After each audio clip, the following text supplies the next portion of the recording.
देखो मैं आपको हिस्ट्री का क्वेश्चन का डिस्कशन करूंगा और इसमें सबसे पहले आपका 41 नंबर क्वेश्चन है कि फारुखसियर के फरमान के तहत ब्रिटिश ईस्ट इंडिया कंपनी को कौन कौन सा विशेषाधिकार दिए गए थे।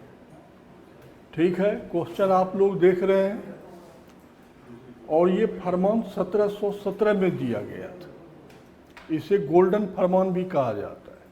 ठीक है, इसमें पहला विकल्प देख रहे हैं कि कंपनी को क्या था, टैक्स एग्जेम्प्टेड किया गया था। कंपनी को सिक्कों का खनन करने का अधिकार था। शासक किसी भी स्थान पर कारखाने स्थापित करने के प्रयास में कंपनी की सहायता करेंगे। देखिए, ये तीनों विकल्प सही है। ठीक है, क्या है, तीनों विकल्प सही है।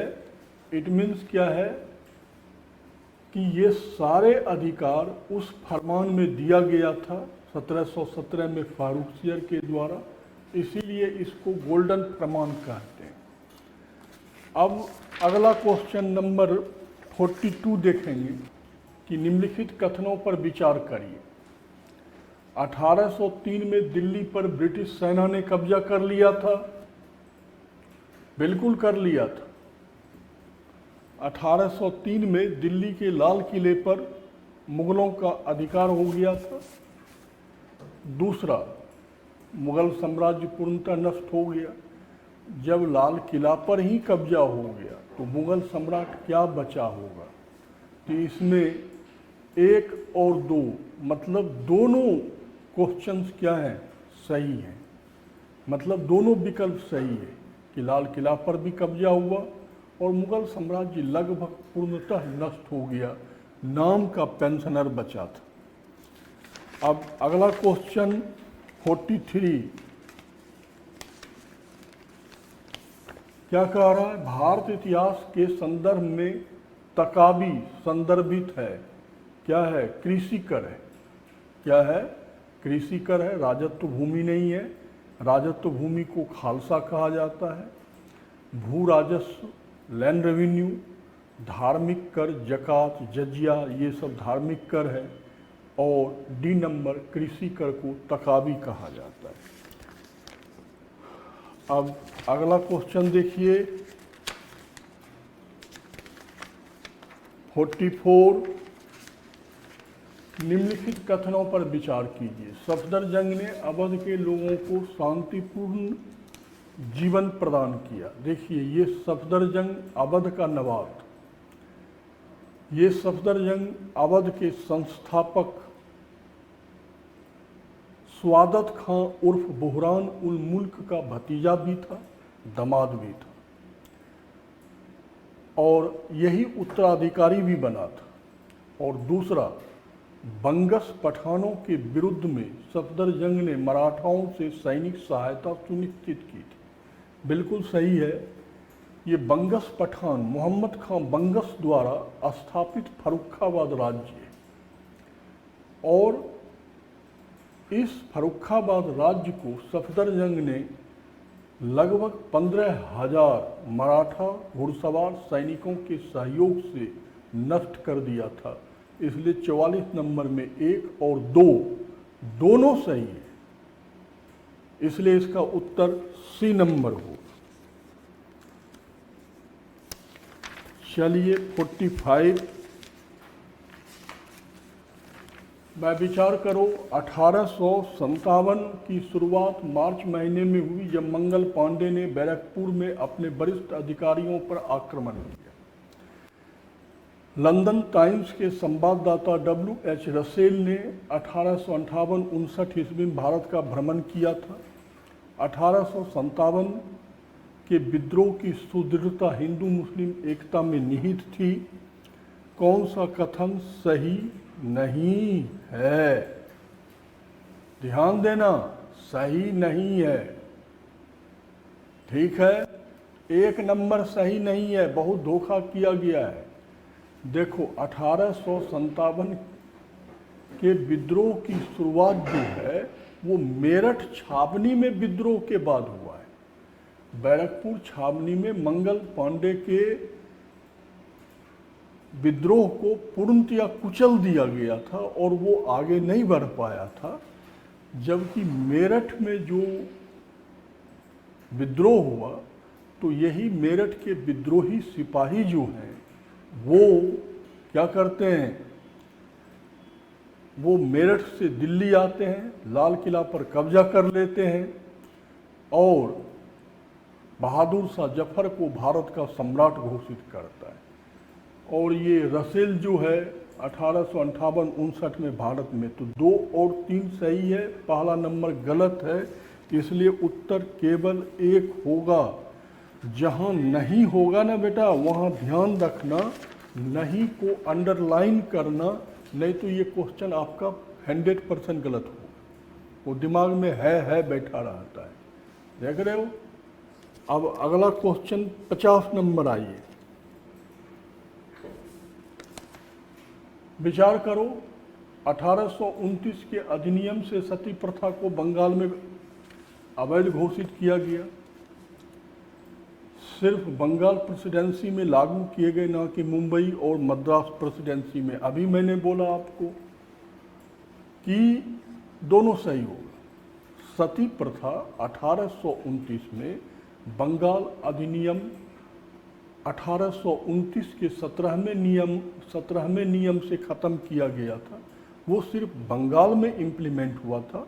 भारत के अन्य हिस्से में ये 1833 के चार्टर एक्ट से समाप्त किया गया था। तो ये ध्यान रखना कि इसमें कथन 1 और कथन 2 दोनों सही है। ठीक है। अब चलो आपके सामने क्वेश्चन नंबर 63। महिला शिक्षा को बढ़ावा देने और बाल विवाह को रोकने हेतु महिला आर्य समाज की स्थापना किसने की? पंडिता रमाबाई।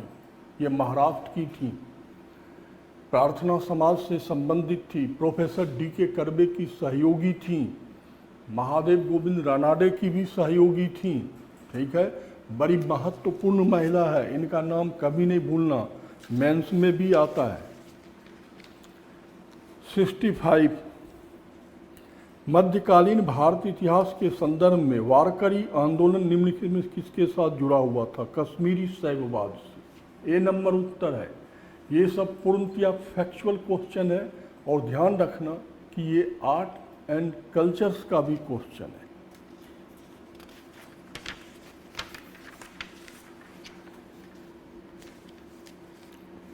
चलिए 66 नंबर, निम्न घटनाओं पे विचार करिए।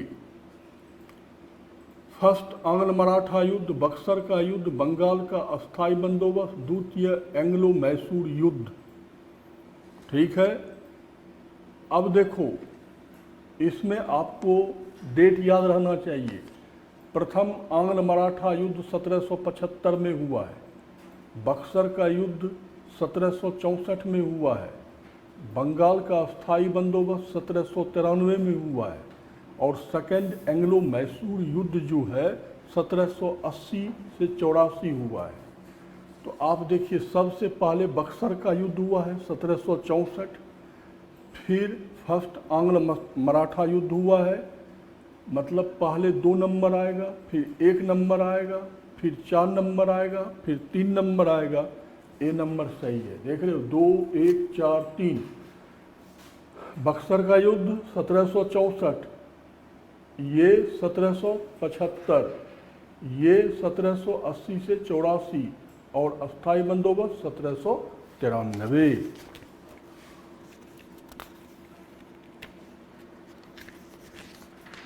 चलो 97 नंबर, भाई निम्न कथनों पर विचार करें। टीपू सुल्तान ने स्वतंत्रता वृक्ष का वृक्षारोपण श्रीरंगापट्टम, बिल्कुल सही है। फ्रांसीसी क्रांति की सफलता के लिए उसने श्रीरंगापट्टम में बरगद का वृक्ष लगाया था और जैकोबिन क्लब की स्थापना किया था। सही है। धार्मिक सहिष्णुता शासक के रूप में टीपू सुल्तान की एक महत्वपूर्ण विशेषता थी। ये सहिष्णु था, तो इसमें उत्तर पहला और दूसरा सी नंबर होगा। 99 पे चलिए।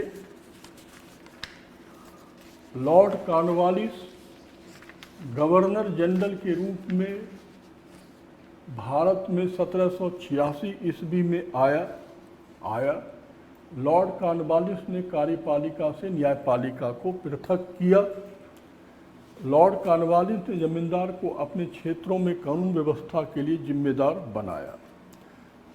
देखो पहला नंबर सही है, 86 में आया।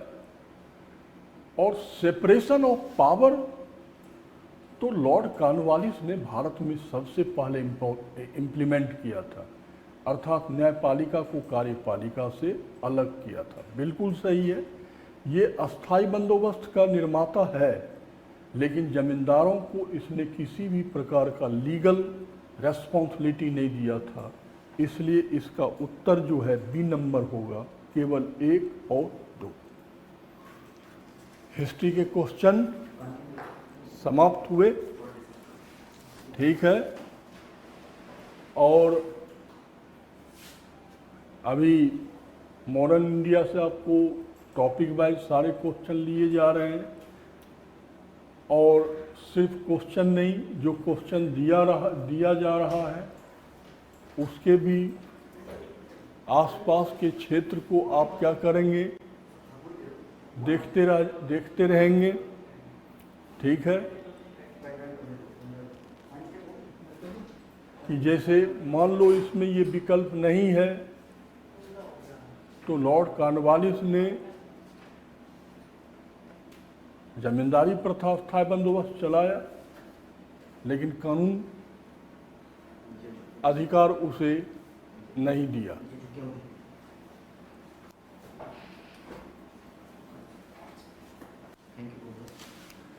ठीक है बेटा, अब अगले शुक्रवार को मिलेंगे, ठीक है। ज़्यादा क्वेश्चन हिस्ट्री का डलवाता हूँ, आर्ट एंड कल्चर का भी डलवाता हूँ, तब मिलूँगा। धन्यवाद।